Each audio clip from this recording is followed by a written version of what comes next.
la ñoom ñëpp te ñoom ñëpp laa xam ñoom ñëpp ku nekk tëgg naa ak yow. ñoom ñëpp laa xam ils n'ont pas intérêt ma wax loolu moom xam naa ko.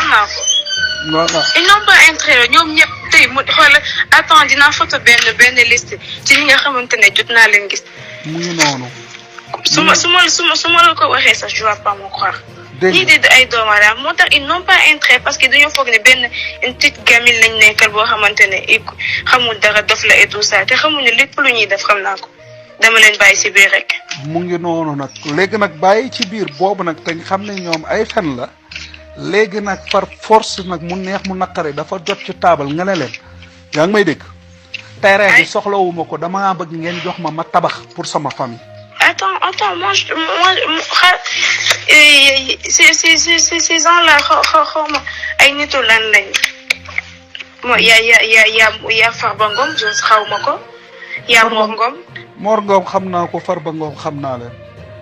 waaw y a Ahmed Khalifa Niass. Y a Mambo Diaw 2. Y a Mambo Diaw on sait deux numéros. Y a Antoine Diome. Y a ministre des Finances ADD. Et il y a, le ministre de la Finance, je sais pas, M. Diop, je sais pas. Il y a Pape Samba Diop, Peter Ladjouf, commandant Birima Fall. Il y a Bougane Gueye Dany, il y a Maître Abdou Kadi, il y a Maître Abdou Djeylani Kane, il y a Mamadou Diallo, il y a Krikou Abdou Mbow, il y a Ali Ndiaye. Pape Samba. xam nga au courant ki personne n'est au courant de rien. waaw xam nga man Bougane waxoon naa leen am na lu muy liggéey ak gouvernement bi. xam nga waxoon naa ñii moo tax ma ne la seen nguur dina daan te su ma ñëwee liste bi yow laa koy dénk nga teel ma ko ba au bon moment. lépp loo am ci secret dama lay wax. dama koy yóbbu dama ko bàyyi fii ñuy vérifier di ko gis ñi ay doomu xaram ne. lépp loo am ci secret mooy sa ngànnaay yow suñ la bëggee sànq wala ñu bëgg laa rey man xam naa ne suñu mujjee ak yow dañ lay bëgg a rey.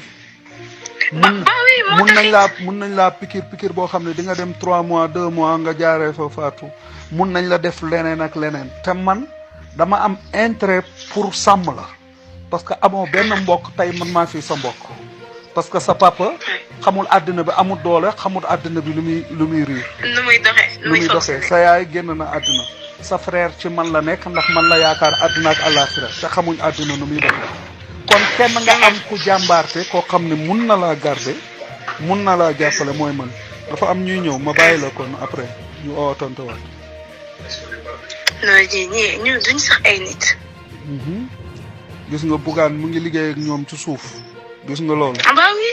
waaw ba pare mel ni kuy contre pouvoir bi fekk mu ngi liggéey ak ñoom ci suuf. contre que le mec saa yu demee point yu muy am yëpp da koy sewtiwaat. waaw. ay on lui donne de l'argent pour que mu liggéey day def liggéeyam. nu mu waree ñoom ñoo ko ay complice liggéeyam. lobby la ci biir lobby yi ñu ngi noonu. ñun ay doomu xaraam moo tax ma ne xam naa lu bëri te des fois dama leen koy wax. j'en sais trop xam naa lu bëri. mu ngi noonu nag léegi nag loolu nga xam yow da ngay nekk innocent ci kanam seen kanam waaye léegi fëggal taabal. loolu lay joué te pourtant ci innocent boobu na ci lay doon jàppee ma dof na ku nekk di ñëw ku nekk di wax ma bàyyi leen mais ñii de seen carte sur table jeex na. lépp ñii luñ doon def yëpp jeex na. parce que léegi on va jouer carte sur table. léegi suñ xamee ne yow.